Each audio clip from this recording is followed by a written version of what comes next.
Hello! I want to make a fun video today talking about a brand new book list. So over the weekend, the Sunday Times published what they are calling the 40 best books of the century, and this is inspired because it is the 100th anniversary of James Joyce's Ulysses this year. This is widely seen as a novel that completely revolutionized the form of fiction and what the novel can do. So they asked a number of book critics and authors, some really interesting authors like Camilla Shamsi and Sarah Waters, Sebastian Fox, Anne Enright, David Mitchell, Yi-Yun Lee, and Karis Davies. They asked these people to come up with lists of 20 of the best books written in the past 100 years, and then they combined these lists to come up with this definitive list of the 40 best books of the past century. And of course, book lists like this are great because you can argue about them and discuss them. And a lot of these books are quite like canonical texts, although there are some fun like curveballs in here that I want to discuss, and I'll put a link below to the article. So each of these authors and critics gave some descriptions about these books and why they think they're so great and will like stand the test of time. But this article is behind a paywall, so I thought I'd go through and discuss each of these books and if I have any thoughts or feelings about them, and I have some fun copies of the books to show on camera. And of course, with any list like this, the first thing you want to do is like go through and see how many of the books you've read or how many of the books you want to read. And I'd love to know in the comments below how many of these books you have read. But going through the list, I have quite a high hit rate for this particular list. So I've read 30 out of these 40 novels. But I also like how they're trying to make this kind of fun and interactive. I think they've like given a call for the general reading public to write in with some of their favorite books from the past century, so that they can add 10 more books to the list. So yeah, it's meant to be kind of interactive and provoke discussion in this way. So yeah, I'll go through these 40 books, starting with a book I haven't read, which is Ernest Hemingway's novel The Sun Also Rises. I've read some of Ernest Hemingway's fiction, like his novel The Old Man in the Sea, which is such a powerful short novel, like incredibly gripping experience reading it, but also his very fun nonfiction memoir A Movable Feast, which describes his experiences traveling around Europe and meeting a number of authors and unique personalities, and it has his own like spin on it. You can really see his personality in these interactions with these different individuals. So yeah, I've been wanting to read more of his books. So that's number 40 on the list. Number 39 is Doris Lessing's novel The Golden Notebook, which was published in 1962, was it? Yeah, 62, and was a completely revolutionary book that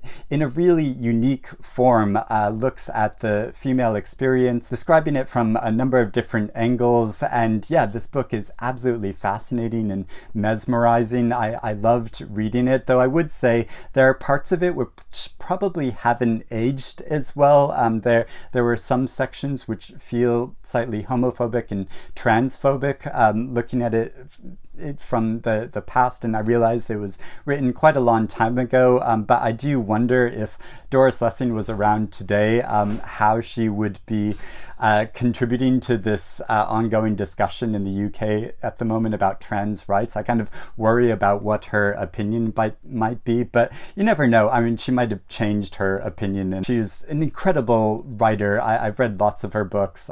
She wrote about so many different subjects in many different forms and genres, and yeah, just an incredible writer and thinker and intellectual. And then this particular copy I have of the book was actually signed by Doris Lessing herself, and so I have an embarrassing encounter to talk about this. In a previous video from a long time ago, I talked about another embarrassing encounter I had with Doris Lessing, but also a slightly embarrassing encounter with this. So I went to an event at the Royal Society of Literature Literature, where she was talking. And after that event, she was walking by, and I kind of very nervously went up to her with my copy of the Golden Notebook and asked her if she could sign it. And I was so nervous. I mean, this is such a great writer. To meet her in person, to ask her to do this, I kind of didn't know what else to say. I just kind of humbly said, like, oh, would you mind signing my book? And so she took it from me, she signed it, gave it back, and then said, well, now I've signed it, you can go away. and I was kind of taken aback. I was like, oh, okay, and then just sort of like scurried off. And of course, like, I'm sure she's like, people go up to her all the time and ask her to sign things and tell her about what she's an amazing writer she is, and all of that stuff. But yeah, I was slightly taken aback by that experience. But yeah, it's wonderful now to have a signed copy of the book. I'm kind of glad I was brave enough to do that. Number 38 on the list is a novel I'm so happy to see here, which is Nights at the Circus by Angela Carter. This fantastical, really penetratingly beautiful novel. I don't know why I phrased it that way. Penetratingly beautiful. It sounds very suggestive, but this novel is very suggestive too. It's about a central character named Fevers, who works at a number of circuses, and she's rumored to have been hatched from an egg.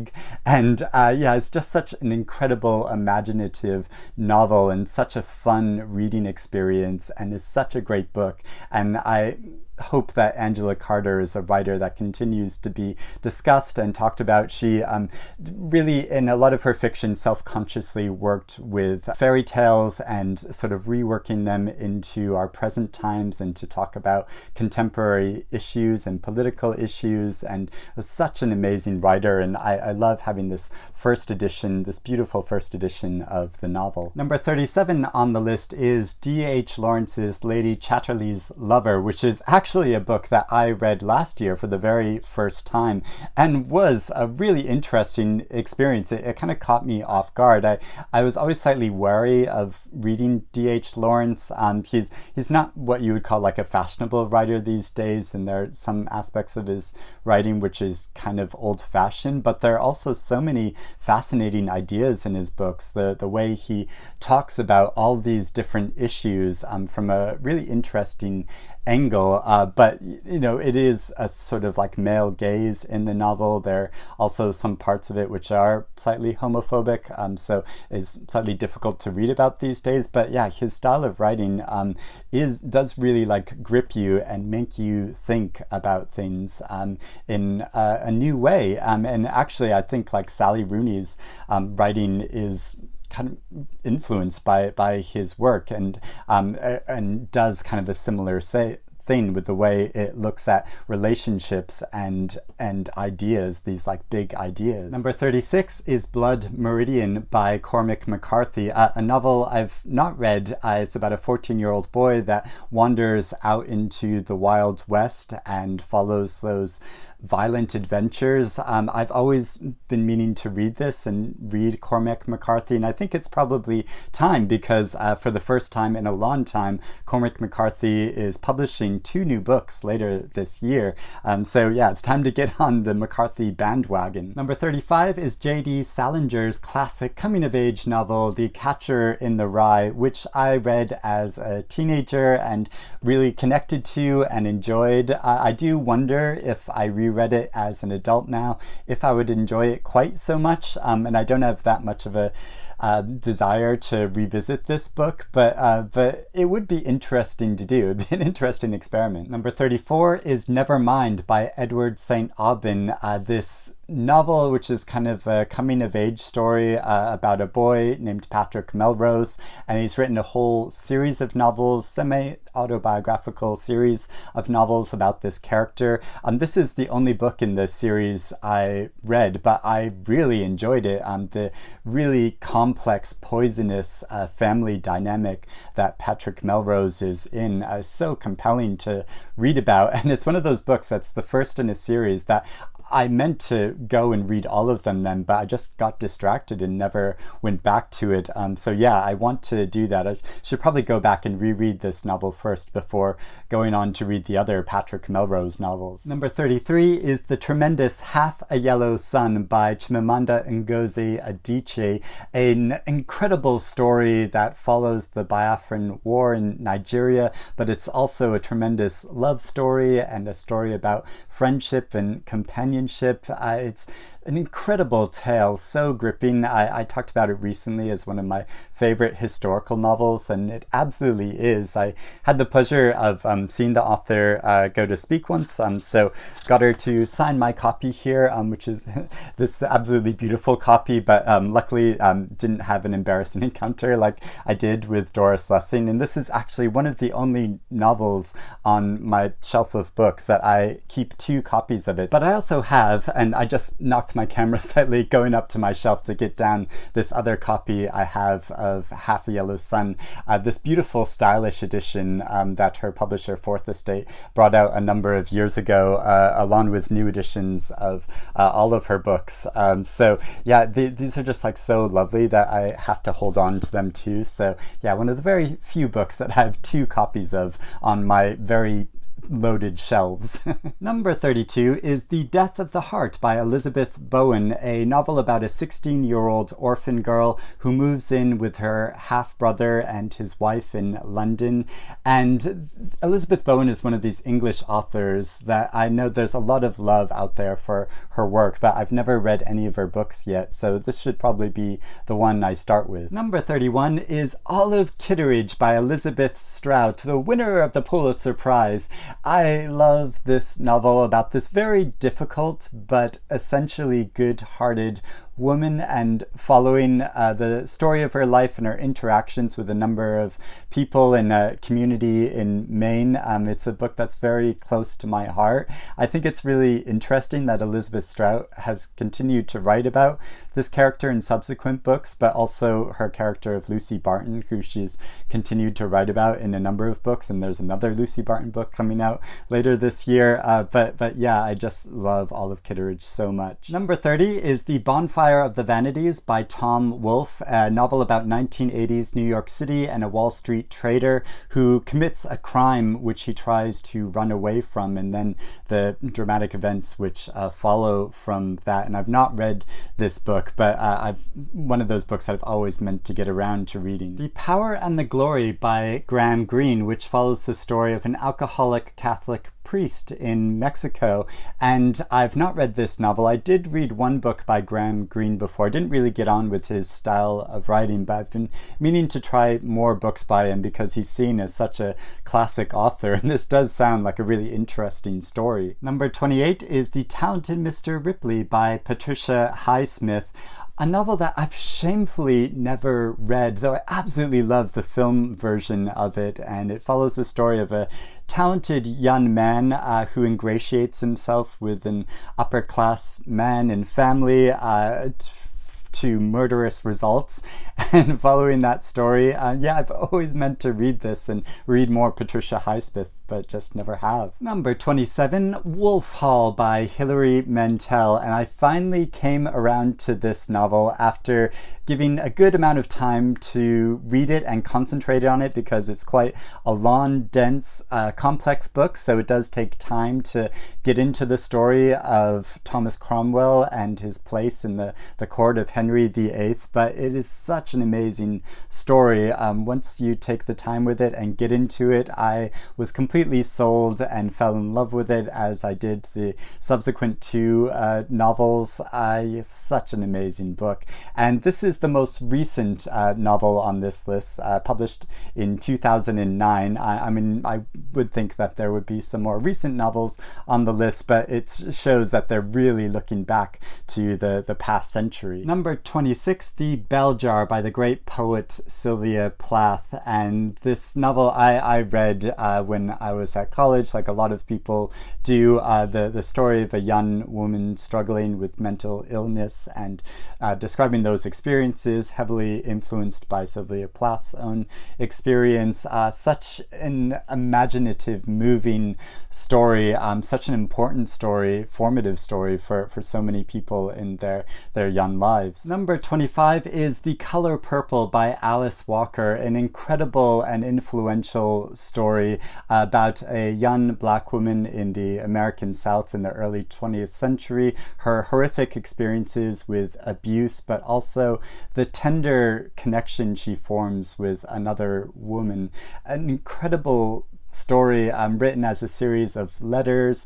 I found this so moving to read, and yeah, I have another story that goes along with my copy of this book. So when I was living in Boston and sort of walking around one day, as I did quite a lot, I happened across an advertisement that Alice Walker was doing a signing at the Boston Public Library, and that it was happening now. So I sort of raced over there, bought a copy of this book, and I got there just in time when the signing queue was just about finished, and got to the back of it. So got my copy of this sign. But this particular copy of it, I was reading it on a plane one day, and while I was reading it on this plane, the person next to me on the plane spilt her glass of water on this copy of the book. So you can see the inside pages of it are all like ruffled and mangled, and this woman sitting next to me that spilled this water didn't even apologize for doing that, but just said to me, "Oh, it's just water." I could not believe that. I'm still shocked and aghast that anybody could do that and then not even apologize for it. It's just so rude. Number 24 is Atonement by Ian McEwan, a really moving story about love and war, following a number of characters over many years throughout World War II. And yeah, I think this is a really great novel. I haven't always got along with Ian McEwan's recent fiction, but I think this is one of his best. And yes, I do have a signed copy of this as well from way back in 2001. And I still actually even have my ticket from going to a signing of this, which was printed on this nifty card. So yeah, really treasure this. Number 23 is A House for Mr Biswas by V.S. Naipaul, about a man born into poverty in rural Trinidad who dreams of owning his own house and following his journey in his life.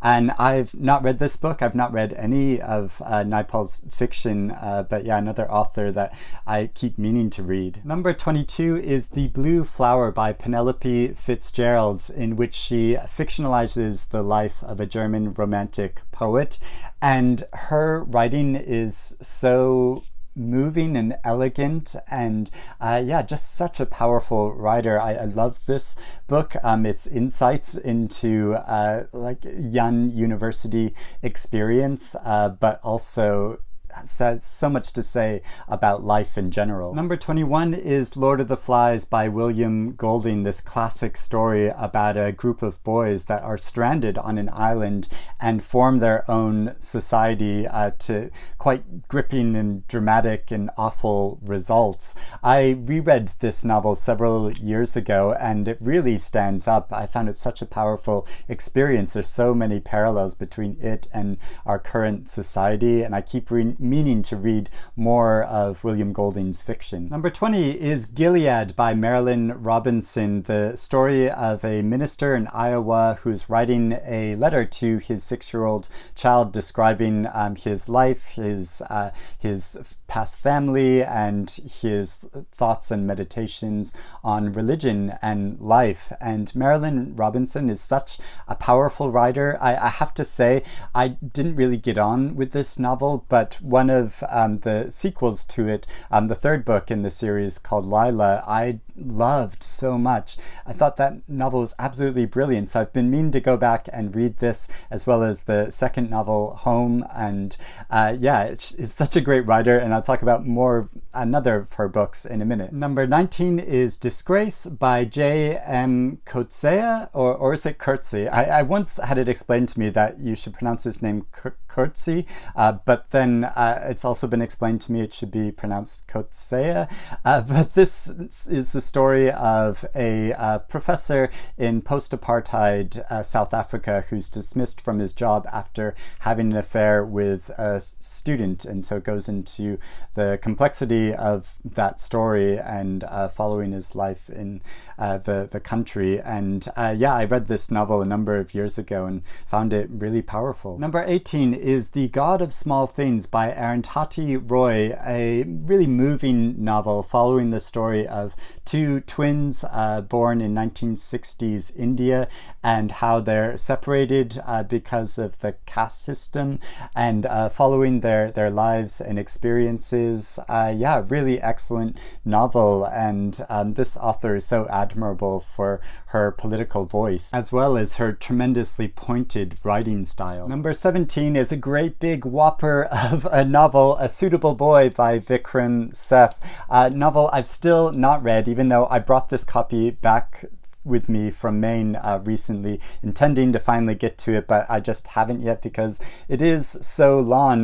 But everyone who's read it says it's an incredible experience following the stories of four families in post-partition India. And yeah, I keep meaning to get to it, but we'll just need some time. Number 16 is The Remains of the Day by Kazuo Ishiguro.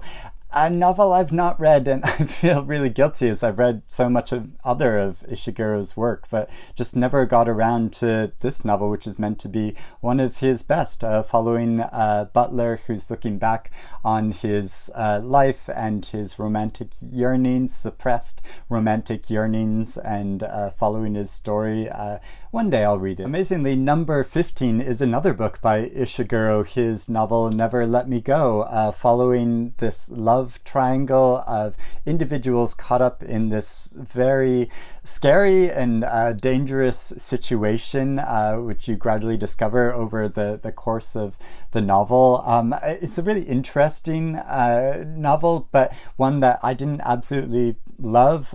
But yeah, there's other books by Ishiguro, like The Unconsoled, which I think is just such an incredible novel that I would rate over this book, but that's just my opinion. But also his novel Clara and the Sun, yeah, I don't know, I need to go back and reread it and reassess this book, but also finally get around to reading Remains of the Day. And number 14 is Housekeeping by Marilyn Robinson, the story of two orphans following their lives and developments over a period of time. This novel is absolutely incredible, so insightful and moving, and just such elegant use of language and style, and yeah, such an incredible writer. So yeah, I need to go back and reassess Gilead. A Passage to India by E.M. Forster, a story following an English woman's journey in India and a man who is falsely accused of sexual assault. And yeah, I read this in university. I really enjoyed this novel, and yeah, I want to go back to reread some E.M. Forster. Number 12, The Handmaid's Tale by Margaret Atwood, a novel which has been incredibly important and almost prophetic, you might say, especially due to like recent political events in America. But yeah, an incredible dystopian tale, which I reread a few years ago before the sequel was published, and yeah, found it just as striking and moving an experience reading this as when I first read it at university. Yeah, definitely stands the test of time. Number 11 is Giovanni's Room by James Baldwin, a really incredible moving story of same-sex desire between an American man and an Italian man who meet and interact in Paris and have an affair, and following their story. Yeah, this novel was very moving for me to read about when I was a young adult, and James Baldwin is such an incredible intellectual and writer.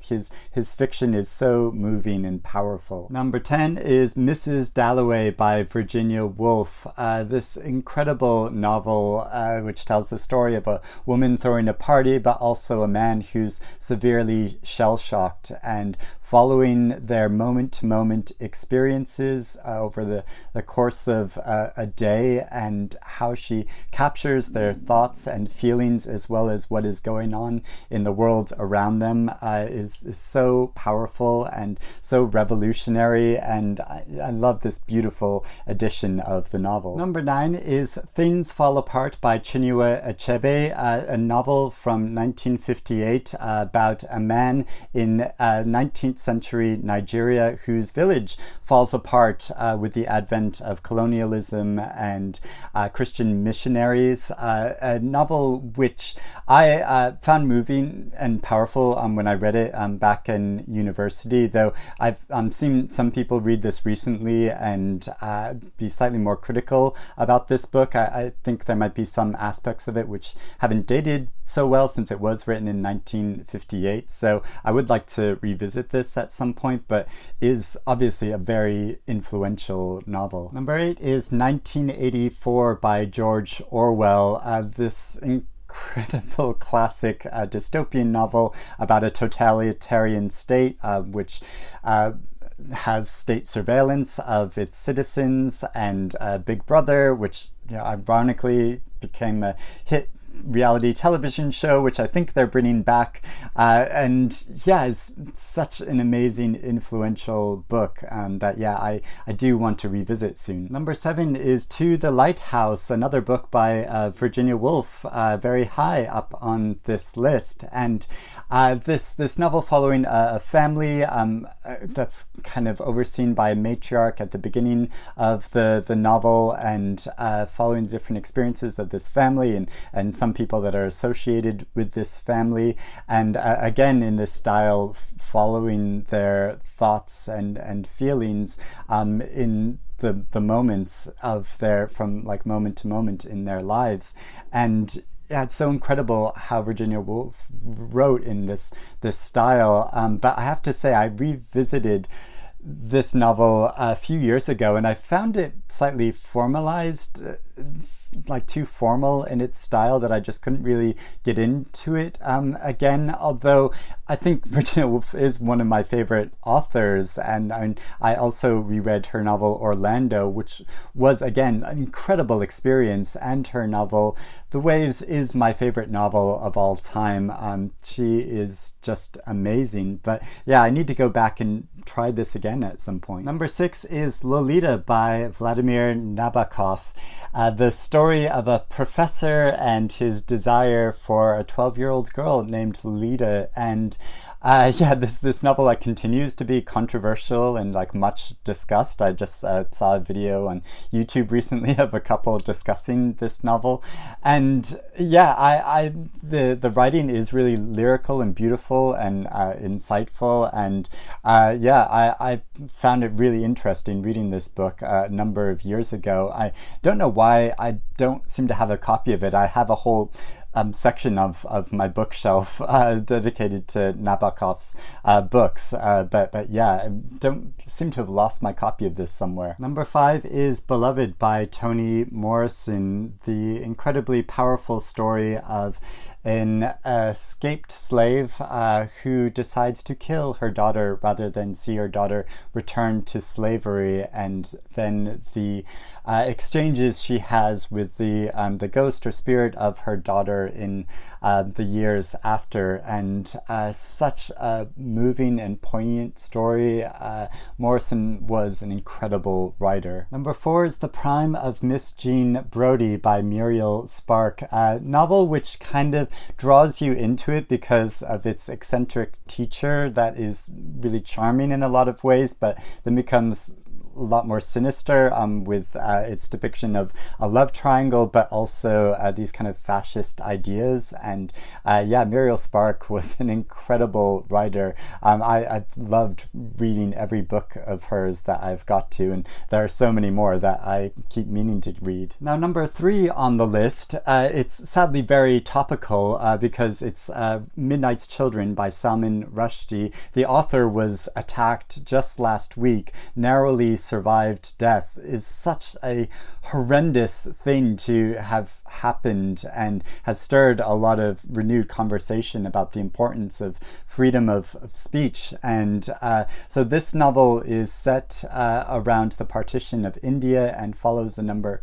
of characters that are born around that time who all possess different magical abilities. And I'm really ashamed to say that I've not read this novel. I started reading it when I was in my late teenage years, and I just really struggled to understand what was going on and what was happening, but it's a book that I know I should revisit now, having much more knowledge around this historical period and a better appreciation for this style of writing. So yeah, I do want to finally, think it's time to finally get to reading this book, isn't it? I mean, maybe we should start some like readathon around it to read it. If you'd be interested in that, please let me know about that in the comments below. Number 2 on the list is a book I'm an author I'm quite happy to see here, but I feel a bit conflicted about. So it's Wide Sargasso Sea by Jean Rhys, which is such an incredible re-examination of the character of the mad woman in the attic from Jane Eyre, and how she takes that story and breathes new life into it and her own experiences. Jean Rhys was born in the Caribbean, so follows the story of this character growing up in the Caribbean and then meeting Mr. Rochester, and how she got to this point of being locked in the attic and being considered mad. And takes possession of that story again. It is an incredible experience. Her writing is really powerful and moving, but I have to say this isn't my favorite Jean Rhys novel. I really recommend reading her novel Good Morning Midnight or some other of her early novels. I did a Jean Rhys reading week with another book blogger several years ago, which was a really wonderful experience, and reread a number of her books and read some other of her books for the very first time. She's a really interesting, idiosyncratic writer. And finally, number 1 on the list is The Great Gatsby by F. Scott Fitzgerald, the story of a mysterious wealthy man and about a love triangle and following that tale. And it's a novel I always feel slightly hesitant to admit. I never really got on with this book, or at least when I read it when I was at university. It just didn't really strike me. I'm sure if I revisit it now, I would probably have quite different feelings about it, or maybe not. I mean, that's the thing about these books that are considered classics. We might not personally enjoy them or get on with them, and that's fine to have that opinion. But they are books that whether we like it or not have been like quite influential over time. So I think that's why it's really interesting to look at these lists, re-examine them, think if some books should be taken out or other books taken in. So yeah, I'd love to know in the comments below what you've read from this list, what you think about it. In particular, I think you could really question how there are some authors that have 2 books on this list of only 40 books of supposedly the best books of the past 100 years. I mean, what are the odds? It kind of seems like the authors and critics were drawing from a fairly narrow reservoir of writing. It is generally quite books that are, considered canonical books. So yeah, like I said, not too many surprises in this, but some interesting twists to it. Love to see this list expanded and what they choose as like the other 10 books to go on their sort of top 50 list. And it'll be great to keep the conversation going. So thanks for watching all my thoughts and reactions to this, but I hope you're reading good things, and I'll speak to you again soon. Bye bye.